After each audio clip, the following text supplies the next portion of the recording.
요란하게 내렸습니다. 어젯밤에는 뭐 천둥 번개도 치고 그런 아주 무서운 봄비가 내렸습니다. 그런데 그 밤 지나고 오늘 이렇게 신선하고 광명한 부활의 아침이 우리에게 펼쳐졌습니다. 부활의 은혜가 여러분 모두에게 풍성히 임하시길 축원드립니다. 부활하신 예수님이 오늘 여러분 모두에게 오셔서 우리에게 노래를 선물해 주신다면 어떤 노래를 선물하실까? 이 노래가 아닐까 그렇게 생각합니다. 여러분 한번 좀 들어보시죠.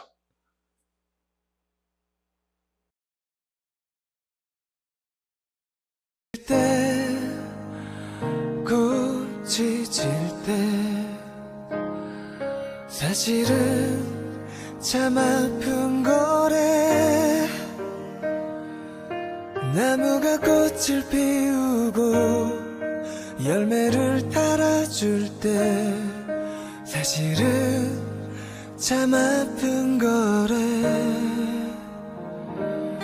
친구야 봄비처럼 아파도 웃으면서 너에게 가고픈 내 맘만이 향기 속에 숨겨진 내 눈물이 한 송이 꽃이 되는 건 너는 아니. 우리 눈에 다 보이진 않지만 우리 귀에 다 들리진 않지만 이 세상엔 아픈 것들이 너무 많다고. 아름답기 위해선 눈물이 필요하다고. 엄마가 혼잣말로 하시던 얘기가 자꾸 생각이 나는 날. 이 세상에 나쁜 것들이 너무 많다고. 아름답기 위해선 눈물이 필요하다고.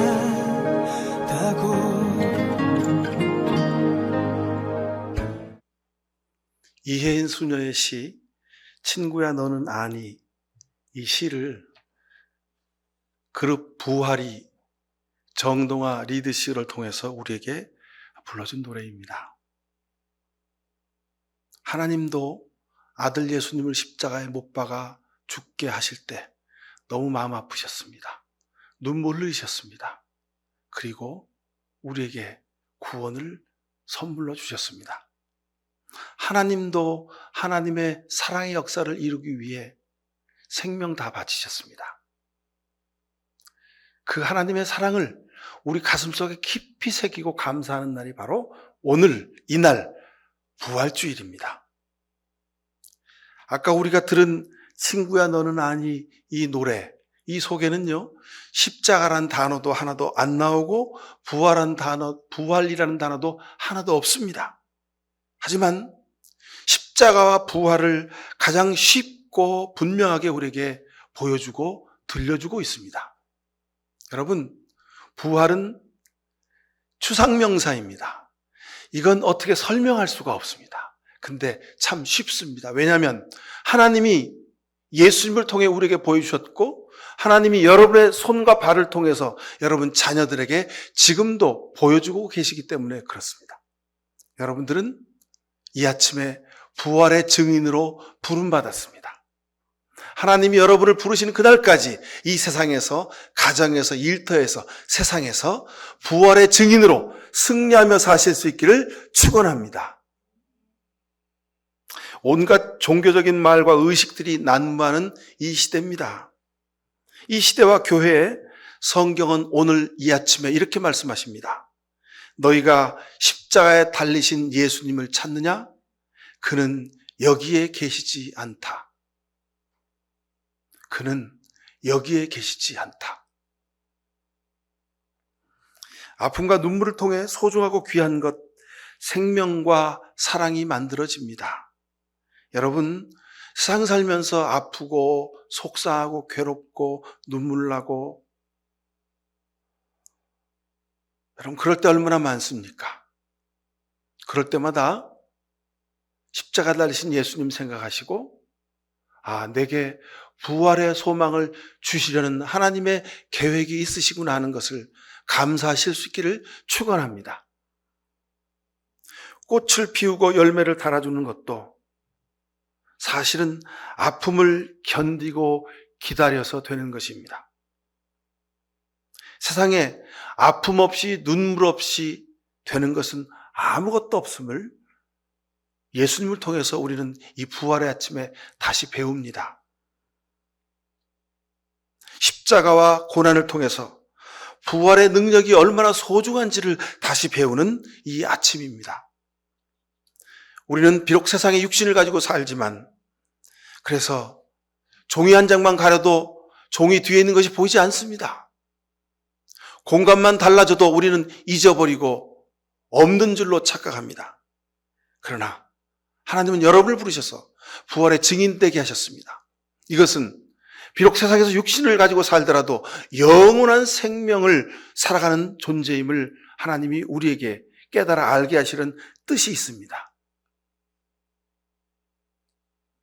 여러분, 엘레나 파스큘리라고 하는 작가가 쓴 새나무 이야기란 동화를 아십니까? 올리브나무, 떡갈나무, 소나무 세 그루가 살았답니다. 그들에게는 아주 원대한 꿈이 있었다지요. 올리브나무는 정교하고 화려한 보석 상자가 되기를 원했습니다.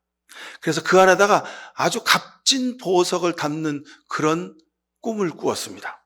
어느 날 나무꾼이 숲의 수많은 나무 중에서 해필이면 올리브나무를 베어서 들고 갑니다. 근데 이게 웬일입니까? 자기를 베어 갖고 간 나무꾼이 자기를 올리브 그 나무를 잘 베어서 켜서 그래가지고 보석 상자를 만들어 줄 줄 알았는데, 그 나무꾼 집에 마구간에 짐승의 먹이를 담는 밥통이 되고 말았습니다. 올리브나무는 가슴이 무너져 내리고 꿈이 산산조각 났습니다. 자신은 가치 없고 천박한 존재라는 느낌이 들어서 너무도 낙심이 되었습니다. 자, 떡갈나무도 위대한 왕을 싣고 바다를 건너는 거대한 배가 만들어지는데 자기가 쓰여지기를 원했습니다.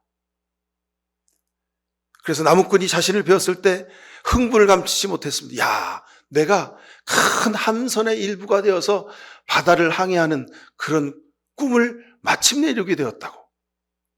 그러나 시간이 지나자 나무꾼이 자신을 작게 잘라가지고 조그만 낚싯배를 만드는 것을 보았습니다. 떡갈나무는 절망과 슬픔의 눈물을 흘립니다. 높은 산에 당당하게 뿌리를 내린 소나무가 나왔습니다. 소나무는 자신의 꿈이 언제나 이 높은 곳에 버티고 서서 하나님의 위대한 창조의 섭리를 깨워주는 그런 청솔이 되는 것이, 낙낙장성이 되는 것이 꿈이었습니다. 그런데 순식간에 번개가 내려치더니 자신의 몸뚱이를 부러뜨리고 말았습니다. 꿈이 망가졌습니다. 낙낙장성은 이제 되기는 글렀습니다. 얼마 후에 나무꾼이 올라오더니 부러져 나뒹구는 자기를 메고 동네로 내려갑니다. 그런데 웬일입니까? 나무꾼이 자기를 메고 가지고 가가지고 마당 구석에다 휙 던져놓고 마는 겁니다. 소나무는 자신의 인생이 마당 구석에 던져진 존재가 되는 것 때문에 너무도 가슴이 아팠습니다. 자, 이렇게 올리브나무, 떡갈나무, 소나무는 자신들의 꿈이 다 뭉개지고 부서졌다는 그 상실감에 크게 아파합니다. 하지만 하나님은 저들에게 다른 계획을 가지고 계셨습니다. 오랜 세월이 흘러서 마리아와 요셉이 아기를 낳을 곳을 찾지 못해서 헤매고 있었습니다. 그들은 마침내 여간집에 구퉁이에 있는 마구간을 발견했고, 아기 예수가 막 이제 출산이 되었는데 마땅히 누울 것이 없어서 말밥통을 대충 깨끗이 닦고 그 위에 요대기를 깔고 그 위에 아기 예수님을 눕혔습니다.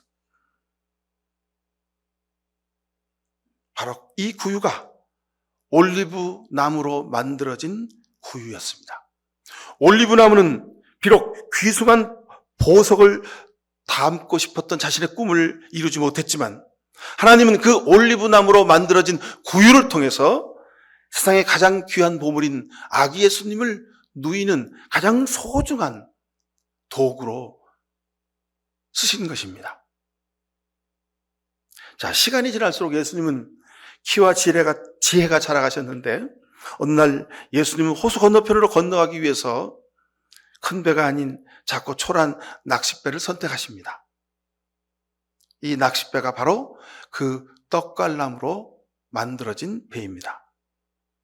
떡갈나무는 위대한 왕을 태우고 큰 바다를 항해하는 큰 배가 되지 못했지만 그러나 하나님은 떡갈나무를 통해서 세상의 왕, 사랑의 왕, 평화의 왕으로 오신 예수님을 태우는 위대한 배가 낚싯배가 되었습니다.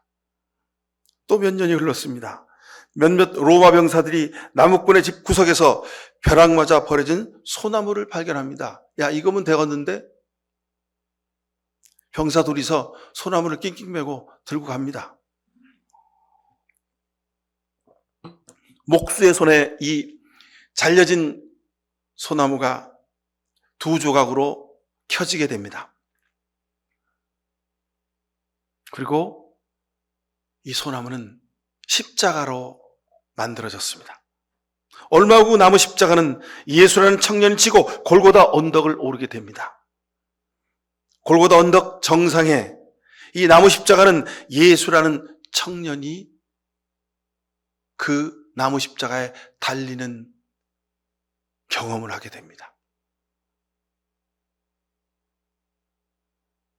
그래서 이 소나무는, 이 나무 십자가는 세상 사람에게 하나님의 사랑과 구원을 상징하는 그런 십자가 나무가 되었습니다. 새나무 이야기 동화의 전부입니다. 새나무는 모두 자신의 꿈과 가치를 상실했다고 여겨져서 실망했다고, 다 끝났다고 생각했습니다. 그러나 결국 이 나무들은 이 세상에서 가장 놀라운 도구로 쓰임받는 아름다운 결과를 우리가 보게 됩니다. 사랑하는 성도 여러분, 여러분에게도 아직 기회가 남아 있습니다. 여러분은 새나무 중에 올리브나무이고 떡갈나무이고 소나무입니다. 여러분은 말구유로 예수님이 타셨던 낚싯배로, 또 예수님이 달리셨던 나무 십자가로 쓰임을 받으시게 될 것입니다. 그럼 기다리십시오. 하나님이 여러분을 쓰실 때까지. 여러분에게 아직 시간이 남아 있습니다. 저는 지난 12월, 1월, 2월, 3월, 4월 초까지 대통령 탄핵의 시간 속에서 속상하고 분노하고 아픈 가슴으로 살았습니다. 하지만 그 가운데 한 사람을 알게 되어서 한 줄기 빛을 보고 생수를 마신 듯 했습니다. 그 사람은 마음의 부자, 섬김의 부자, 진정한 부자로 산 사람입니다. 이 사람은 며칠 전 퇴임한 모 헌법재판관의 인생 멘토였더군요. 경남 진주에서 한약방을 평생 했답니다. 이 사람이 선한 일, 남을 돕는 일에 앞장서는 걸 보고 하여간 경남 일대의 모든 나쁜 사람들이 그 한약방에 와서 약재를 사갔다는 거죠. 그래서 이 사람 장사가 너무 잘 됐대요. 그래서 평생 돈을 모았는데, 안 쓰고 돈을 모았는데, 어떻게 안 쓰고 돈을 모았냐? 여러분, 이 사람은 평생 자가용이라고 없었답니다. 그냥 평생 자전거만 타고 다녔다는 거예요. 그렇게 안 먹고 안 입고 안 쓰고 모은 돈이 100억이 되었답니다. 그래서 고등학교를 세웠다죠. 100억을 기부해서 고등학교를 세워서 그 고등학교를 아주 잘 만들어가지고 경남도 교육청에다, 국가에다 기부 체납을 했습니다. 여러분, 사립학교는 대부분 사립학교를 설립한 사람이 자신의 사돈 팔촌 가지 다 거기다 취직을 시키고 다 먹여 살리는 그런 일을 대부분 합니다. 사학은. 근데 이 사람은 자기가 세워놓고 그냥 국가에다 그 학교를 헌납해버려요. 그리고 지금까지 1000명이 넘는 학생들에게 장학금을 지급하고 있습니다. 이분이 크리스찬인지 제가 알지 못합니다. 하지만 이분은 예수 그리스도의 십자가의 진리를 깨달아 안 사람이었습니다. 마음이 가난한 사람은 복이 있다. 하늘나라가 그들의 것이다. 이 말씀을 그대로 평생을 통해서 살아온 사람이 바로 이분입니다. 로마서 12장 9절 이하의 말씀입니다. 사랑에는 거짓이 없어야 합니다. 악한 것을 미워하고 선한 것을 굳게 잡으십시오. 형제의 사랑으로 서로 다정하게 대하며 존경하기를 서로 먼저 하십시오. 열심을 내어서 부지런히 일하며 성령으로 뜨거워진 마음을 가지고 주님을 섬기십시오. 소망을 품고 즐거워하며 환난을 당할 때에 참으며 기도를 꾸준히 하십시오. 성도들이 쓸 것을 공급하고 손님 대접하기를 힘쓰십시오. 여러분을 박해하는 사람들을 축복하십시오. 축복을 하고 저주를 하지 마십시오. 기뻐하는 사람들과 함께 기뻐하고 우는 사람들과 함께 우십시오. 서로 한 마음이 되고 교만한 마음을 품지 말고 비천한 사람들과 함께 사귀고 스스로 지혜가 있는 채 하지 마십시오. 아무에게도 악으로 갚지 말고 모든 사람이 선하다고 생각하는 일을 하려고 애쓰십시오. 여러분 쪽에서 할 수 있는 대로 모든 사람과 더불어 화평하게 지내십시오. 사랑하는 성도 여러분, 하나님이 사도 바울을 통해서 이 부활절 아침에 우리에게 당부하십니다. 아주 구구절절히 우리에게 당부하십니다.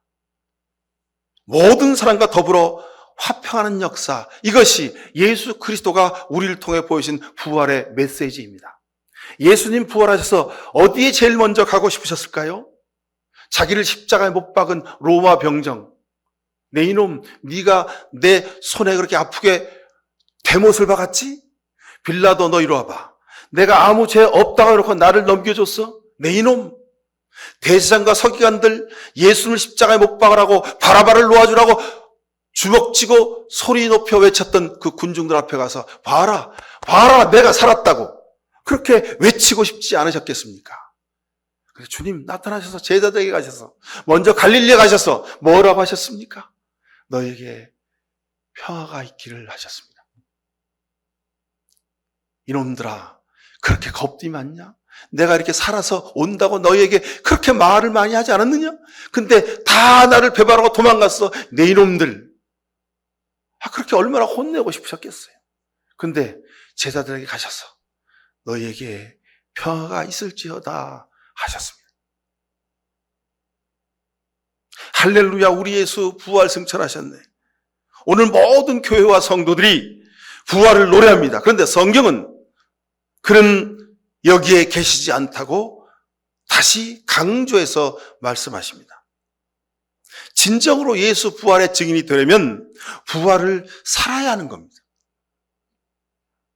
십자가를, 부활을 한마디 말하지 않아도 그 삶에서 사랑을, 섬김을, 낮아짐을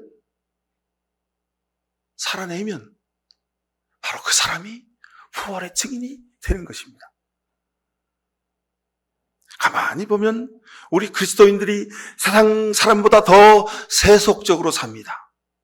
목적을 위해선 수단과 방법을 가리지 않습니다. 세상 사람들보다 더 저급한 의식과 철학을 가지고 살기에 사람들이 오히려 교회를, 우리 그리스도인들을 걱정해 주는 시대가 되었습니다. 십자가, 부활, 구원, 사랑, 이 가장 좋은 말을 가장 많이 하면서도 가장 천박하게 사는 사람들을 향해서 예수님이 말씀하십니다. 그는 여기에 계시지 않다.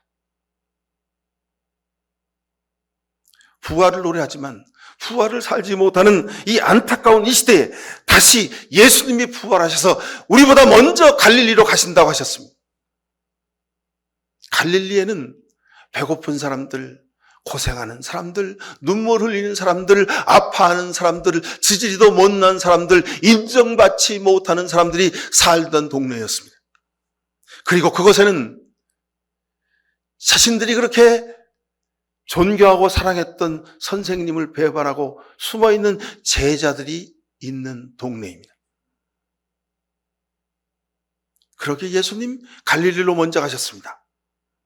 사랑하는 성도 여러분, 부활을 사는 방법은 이 길밖에 없습니다. 예수님이 가신 것처럼 우리도 갈릴리로 가야 합니다.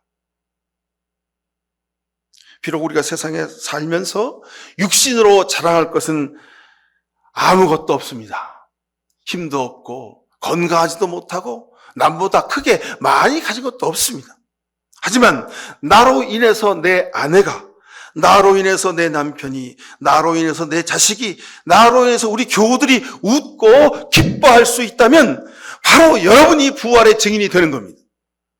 나 때문에 세상에 눈물이 닦여지길 바랍니다. 여러분의 손으로 세상에 아파하는 사람들, 고생하는 사람들, 고통받는 이들의 눈물이 닦여질 수 있게 되길 바랍니다. 내 마음이 아파하는 사람들의 마음과 같이 있어야 됩니다. 내 손길이 이웃이 사람답게 살도록, 이웃이 웃으며 살도록 돕는 일을 할 수 있다면 여러분의 그 손길이 부활의 증인이 되는 손길입니다. 예수님처럼 사는 것, 부활의 증인 되는 것, 그것은 예수님처럼 사는 겁니다. 주님이, 부활하신 주님이 여러분을 부르셨습니다. 나와 함께 가자. 갈릴리로. 그 갈릴리가 여러분의 가정이요, 여러분의 일터요, 이 나라 민족의 역사인 줄로 믿습니다. 이런 축복된 부활의 증인 되시기를 간절히 축원드립니다. 기도하십시다. 할렐루야. 죽음을 이기시고 십자가의 모든 고난을 담당하시고 이제 부활하신 예수님을 사랑합니다. 예수님처럼 살겠습니다. 예수님의 뒤를 좇겠습니다. 우리도 예수님처럼 아파하고 눈물을 흘리고 고통당하는 이들과 함께 살기 원합니다. 주님, 그 이웃이 멀리 있는 것이 아니라 바로 내 가정에 있고 내 이웃에 있고 우리 교회 안에 있고 이남민족의 역사 가운데 있음을 우리가 영의 눈으로 보게 하옵소서. 주 성령이여 우리에게 부활의 영을 부어주시사 우리도 예수님처럼 그렇게 섬기며 낮아지며 생명까지 다 바쳐 십자가를 지는 부활의 증인 되게 하여 주옵소서.